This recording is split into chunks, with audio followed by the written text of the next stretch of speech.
Ils sont près de 600 par dimanche. Que des Pakistanais. Je dis, c'est quoi ça? Je dis, c'est quelle grâce? Les nations lui appartiennent et il les donne à qui il veut.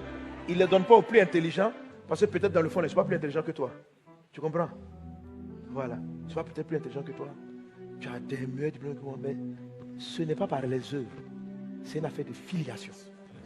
Il le donne et il décide de le donner. Et c'est tout. Amen. Les plus brillants ne sont pas forcément à la tête des États. Ce n'est pas vrai. Ce n'est pas vrai. Si quelqu'un a une nation, vous allez voir que souvent pour remplacer un chef d'État, ce n'est pas le plus brillant, hein, c'est le meilleur fils du chef. Souvent même il est le plus bête même du quartier. Mais, oui, souvent, mais parce qu'il était le fils du roi. Le fait de dire que, quand papa le voit là, papa se retrouve là-dedans. À la fin, c'est à lui on donne le pouvoir. On dit, mais lui là-même, il ne peut pas diriger. Frère, le pays n'est pas de nos plus intelligents. Les plus intelligents vont devenir directeurs, ministres. Mais prendre un pays là, c'est un don que Dieu donne à une personne. Le jour où il veut la retirer, il la retire. Quand il a donné à David, tous ses enfants ont pris des mauvais rois, des rois bizarres. Mais parce qu'il a donné à David, ses descendants sont pris. C'est comme ça. Ça obéit à une règle étrange. Dieu ne donne pas les nations aux plus brillants. C'est comme ça. C'est pour ça que nous sommes choqués.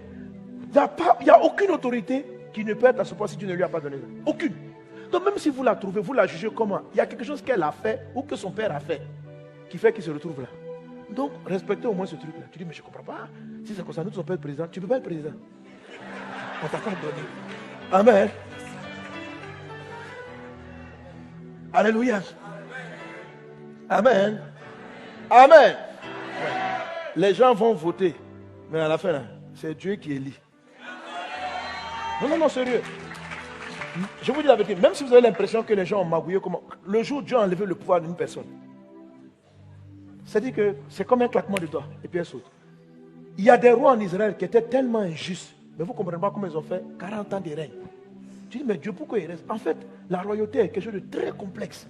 Même lorsque Dieu dit Saül n'est plus roi, entre le moment où Dieu dit n'est plus roi, il s'écoule près de 20 ans. Oh, Dieu l'avait enlevé roi au ciel, mais sur la terre, il est resté 20 ans. Vous savez combien de mandats? 4 mandats d'affilée.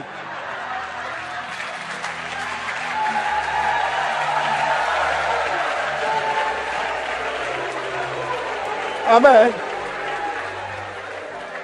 Non, si on fait un mandat de 5 ans. Donc, arrêtez.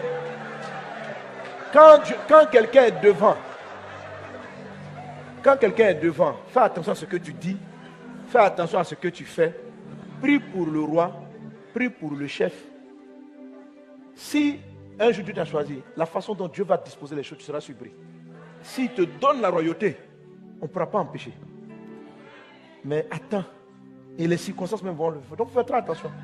L'histoire de la présidence de la royauté, c'est quelque chose de très complexe, parce qu'on ne sait pas trop comment ça fonctionne. C'est vraiment pas les plus intelligents qui arrivent forcément là-bas. Mais quelquefois, on a des gens très intelligents qui y sont. Que le nom du Seigneur soit béni. Amen. Jésus dit, Dieu dit, malheur au pays dont le roi est un enfant. Donc ça arrive. Il y a des pays dont les rois sont des enfants. C'est dommage. C'est dommage. Quand le pays, le roi est un enfant, vous ne savez pas ce qu'il va faire. Il dit, c'est le même matin. Un coup, il achète toutes les voitures. Après, il chasse les voitures. Après, il est dans l'avion. Ça dit qu'il jouait le pays André PlayStation. C'est les entreprises, c'est la vie des gens. Mais ça arrive qu'il y ait des enfants à la tête des nations. Les lois de Dieu pour diriger les pays nous surprennent. Mais nous devons être humbles. Parce qu'on ne comprend pas la règle. Aucun prophète ne comprend la règle. C'est quelque chose qui nous dépasse de très loin. Ouais. De très loin. Le jour va arriver aussi, on va comprendre. Tu fais ton choix comment?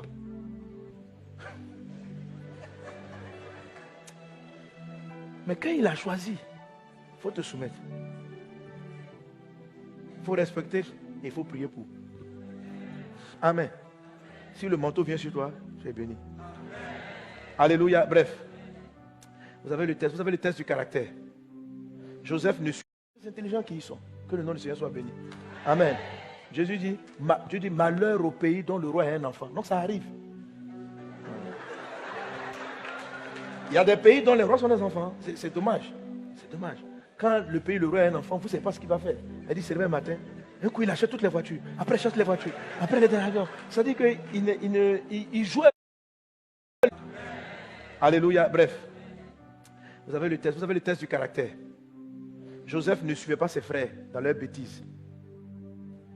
Le caractère est la façon dont quand vous dites oui, vous dites oui. Parce qu'en fait, la bénédiction ne doit pas changer, vous ne devez pas changer.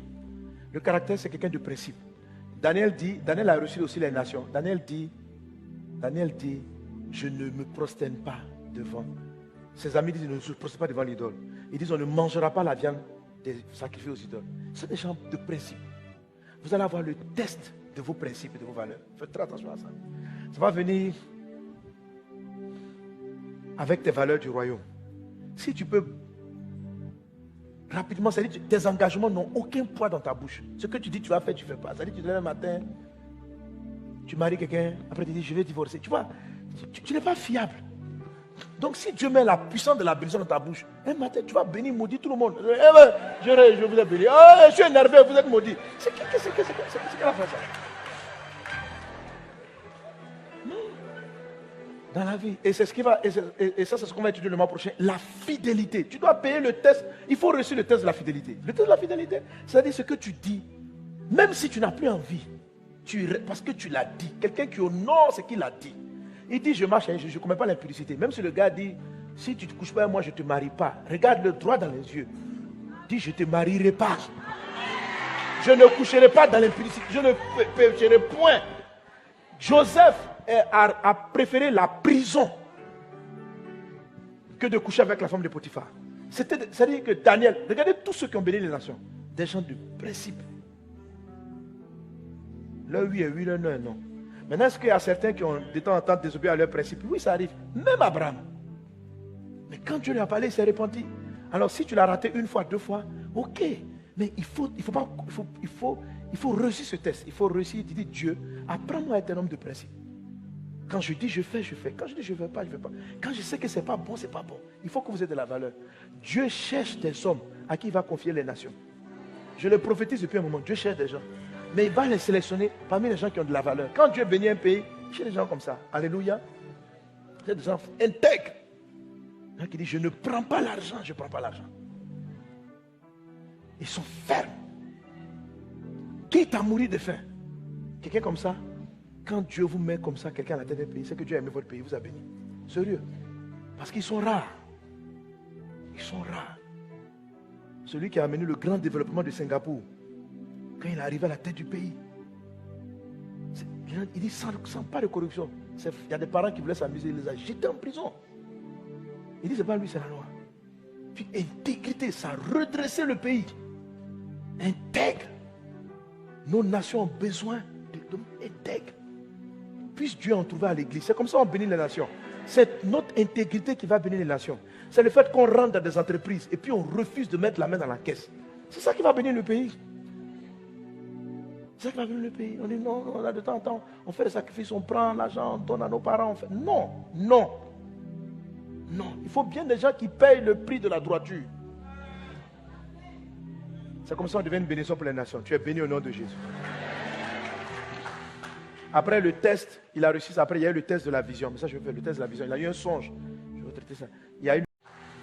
Après le test, il a réussi. Après, il y a eu le test de la vision. Mais ça, je vais faire le test de la vision. Il a eu un songe. Je vais traiter ça. Il y a eu le test de la trahison. Quand ses frères ont tenté de le tuer. Et il est sorti. Joseph leur a pardonné. Il y a un gros test que tu dois réussir. Ça s'appelle le test de la trahison. Mais en fait, c'est le test de la miséricorde. On va tester ta capacité à être miséricordieux. Pourquoi? La Bible dit la miséricorde triomphe du jugement. La miséricorde, c'est-à-dire que toute forme de malédiction sont annulées par la miséricorde de Dieu. Pourquoi on arrive à annuler les condamnations? Parce que Dieu vient. Il dit certes, la loi a condamné cette famille, mais je lui fais miséricorde. Donc pour que tu sois une bénédiction pour les nations, il faut que, comme tout le monde le passage, pardon, la miséricorde triomphe du jugement. Amen. Il faut que tu sois quelqu'un de miséricordieux. C'est-à-dire, la miséricorde concerne le pardon Et le fait de rétablir, de ne pas garder rancune, de rétablir les gens. Dieu est comme ça. Alors quand Dieu arrive à trouver un cœur miséricordieux, et il a trouvé ça avec Joseph. C'est-à-dire Joseph, ses frères l'ont trahi. Quand il rencontre ses frères disent non, non, on est désolé. Il dit non, ne vous fâchez pas de m'avoir vendu. Heureusement que vous l'avez fait, mes frères. Sinon je ne serais pas ici pour vous sauver. Oh là là, vous êtes bénis. Béni soit votre méchanceté. Amen. Mais tout ça, le Christ vous rend capable de le faire. J'enseigne ces choses-là pour que vous aspiriez à elles et que vous puissiez prier Dieu pour les avoir. Ne justifiez pas l'amertume dans votre cœur. Vous avez raison d'être en colère. Ça, c'est la raison. Mais si tu justifies ça, tu ne peux plus bénir. Tu ne peux plus bénir. Il faut que tu sois comme Dieu, ton papa. Lui, il a toute une raison valable de nous frapper, nous tous. Mais il est miséricordieux. Et il faut que tu sois comme lui. Il faut les gens puissent t'enterrer. Et puis tu sors. Ils ont tout fait. Et puis tu arrives. Et puis tu les regardes avec le sourire.